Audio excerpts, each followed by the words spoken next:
Welcome back to their video. In today's video, we have NXT Battleground results. We just got finished watching the show. Very good show. I enjoyed it. Different with the environment of being in the Apex arena, the UFC Apex. How'd you feel though?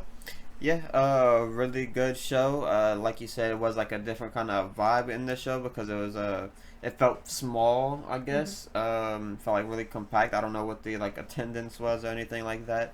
But it felt pretty small.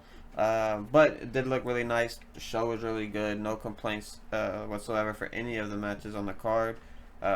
Probably, well, yeah, definitely the best pay-per-view this year from NXT, I would say. Yeah. Yeah, we're going to hop right into things, and we start off with the NXT Women's North American Champion in the inaugural ladder match, where Kalani Jordan did come out on top, and she is the new Women's North American Champion.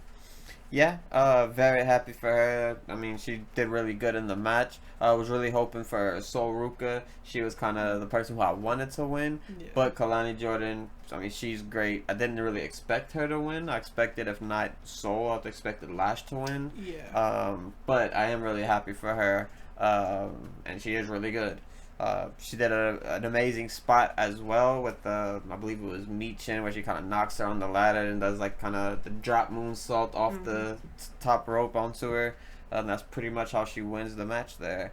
But yeah, really good. We've seen 2 soul snatches back to back from Sol Ruka, one off the ladder, one off the turnbuckle. So yeah, really cool spots. Yeah, I really enjoyed this. Everybody had like their own, like the end of the match. Everybody had their own moment to get kind of written off the match. Besides Kalani, Lash Legend was surprising. The first one, she kind of got picked up by all 5 other women, and they threw her onto the ladder, which was a nasty spot. Then after that, then we had the Soul Snatchers. Then we had Meechin fall into the ropes onto her stomach, which was kind of nasty landing. But yeah, Kalani Jordan does come out on top. Interested where she goes next with this. Because yeah, obviously with a new belt, it's hard to know what's going to happen next. But I'm interested what they have been planned for. Yeah, especially with the main event. Or I guess not the main event, but Roxanne and Jordan, seeing what's going to come from that later. After that, we had the NXT Tag Team Champions on the line, where Nathan Frazer and Axiom do defeat the OC and retain their champions. Yeah, this is probably my least favorite match of the night. This one, not that it was bad whatsoever, but if I had to pick a least favorite out of the 6 matches that night, I'd probably give it to this one or the next one. But yeah, still pretty good. The OC, they always put on a pretty good show. They look very strong. But Nathan Frazer and Axiom do pick up the win. So yeah, really cool to see how they did that. They kind of got dominated all match by the OC. Then they were kind of started using I guess sneaky tactics. I guess they were just doing really good. Just doing things to outsmart them basically to pick up the win. Yeah, I really enjoyed this match. OC, they don't have a lot of time, a lot of TV time, but when they do, they usually put on their working boots and do a good job, and they did no different here tonight. Like you said, they were in control for most of this match. Nathan Frazer and Axiom I know most people talk about every time we see them, but the speed that Nathan Frazer and Axiom have is so insane. Like, the fact that Nathan Frazer can bounce off the ropes within 5 times in 10 seconds is just so crazy to me. But yeah, really enjoyed this match. Nathan Frazer and Axiom do retain. As for somebody I could see defeat them, I don't know. Just because there's not a really lot of tag teams right now, I would say, in NXT. But yeah, excited for what's next with them. But after that, we was followed up by the NXT Underground match, where Lola Vice beats Shayna Baszler by referee stoppage. And what was a solid match. Yeah, the big comparison with this match is always going to be the Shayna vs. Ronda match at SummerSlam. And I would say that this was a better match. I liked it a lot better. There were a lot of kind of antics to it. As far as just, going to the outside, and then there was a few spots that kind of looked a little sloppy from Shayna, where she kind of falls into the stairs. Didn't really look too good, and they had another spot where she kind of gets thrown into the turnbuckle that also didn't look very good. But overall, it was just really good match. Like I said, kind of comparing it to the Ronda match, I do say this one was a lot better. Yeah, the NXT Underground matches and just Underground matches in general, they're always like kind of hit or miss because it kind of just determines how real they make it look. This one, I will say they didn't make it look too real. It felt kind of like a WWE style MMA match, which I kind of wish they went more physical with it. Obviously, both of them are real MMA fighters, so I would like to see them go at it for real. But yeah, I didn't mind this match. Show solid. Low Vice gets the win. She's one of the biggest stars in NXT right now, and she definitely has a bright future for her. So definitely interested where she goes next after this. But after that, we had the NXT Men's North American Champion, where Obafemi retains, defeating Wes Lee and Joe Coffey. Yeah, did not expect him to win. I kind of thought that Wes Lee would get the win and then lose it at the next pay-per-view and then get called up eventually, because it did seem like he was going to be called up before his injury. But he is back. He got, his world title shot. Unfortunately, he did lose, even with the big distractions from the rest of Gallus. We thought that Joe Coffey was going to win. It looked like it. But didn't turn out the way that he wanted it to, unfortunately. Yeah, this match I really, really enjoyed it. All three men just had great timing and just had great chemistry together. Obafemi just looked like an absolute beast in the ring, a guy who, by this time next year, I can definitely see him being the world champion for NXT, if not already on main roster holding gold.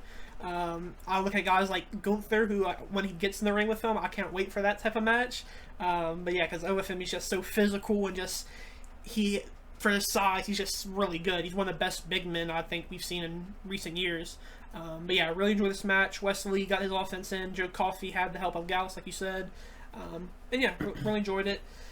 But yeah, after that, we had the NXT Women's Champion on the line, where Roxanne Perez does defeat Jordynne Grace.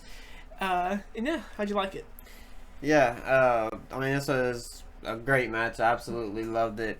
Didn't too much like the antics at the end. It was kind of like a little weird, I guess, because Tatum Paxley kind of comes out, grabs the TNA Knockouts champion, walks to the entrance, and then Dana Brooke, aka Ash by Elegance, comes out and takes the title back from her.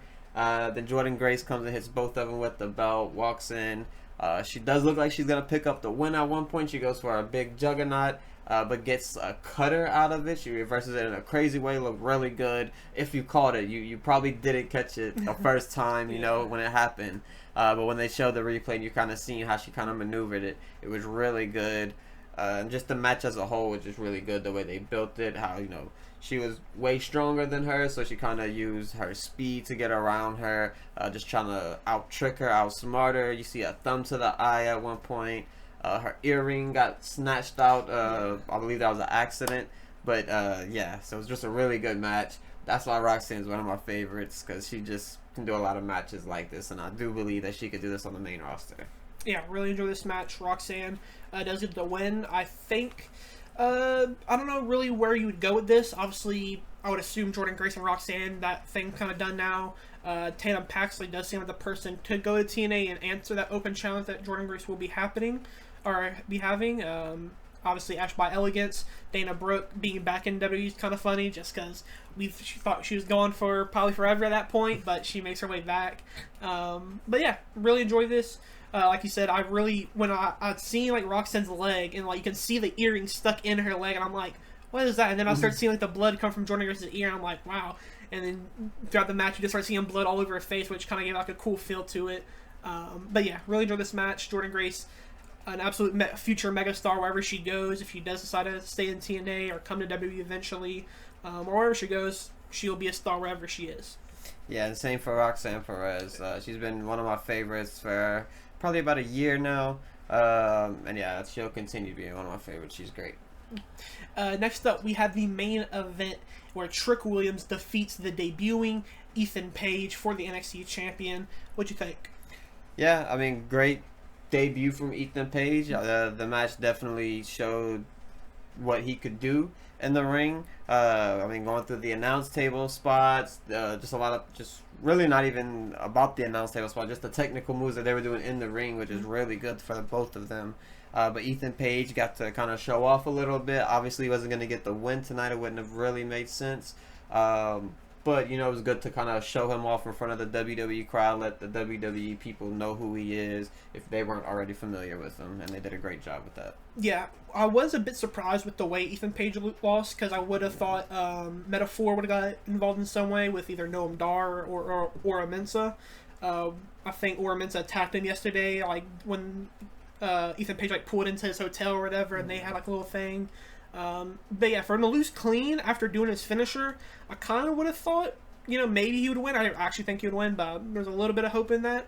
But yeah, I wouldn't think this was the way they would have booked it, but it is what it is. Like I said, still a great match. Enjoyed it. Trick Williams on to the bigger things, and interesting what it is, the bigger things. Yeah, but it was a really good match. I mean, for a debut match and you get a title shot, you couldn't ask for a better debut to NXT. And I think he'll be a pretty big star. I assume he'll be in championship contention for quite a while. Maybe not this champion, but maybe he'll move on to Obafemi potentially. I think that could be interesting. But yeah, happy to see Ethan Page being used now. So yeah, good to see him. Yeah. Before we close the video out, what was your favorite match on the card? It's gonna have to be Roxanne Perez versus Jordynne Grace. Just, you know, the TNA factor into it. The fact that the match was just really good, probably the best match of the night technically. Storyline, you know, they built it as well as they could, being that, you know, it was built in 2 weeks. But yeah, it was great. Yeah, to give a different answer, I will go the triple threat between Obafemi, Wesley, and Joe Coffey. Just really love how good Obafemi looks. There's a lot of like cool camera angle spots as well, where after Gallus attacks Obafemi, Joe Coffey's about to get the win. Wesley kicks out, but then Obafemi like rises up behind him and kind of attacks both of them and gets them out of there. And another thing to add as well that I didn't mention was before the Trick Williams match, Wesley's like talking backstage, and he gets attacked by Gallus, which kind of seems like he's going to need some people to maybe help him out to beat him off and just, you know, get him away. But maybe we see Nash Carter come back, and maybe get the Rascals reunion with Trey Miguel maybe coming in. Obviously, 2 TNA guys. Would be pretty cool to see them. But yeah, I'll go with Obafemi, Wesley, and Joe Coffey as my favorite match of the night. Let us know your favorite match on the night in the comments down below, and we will catch you guys in the next video.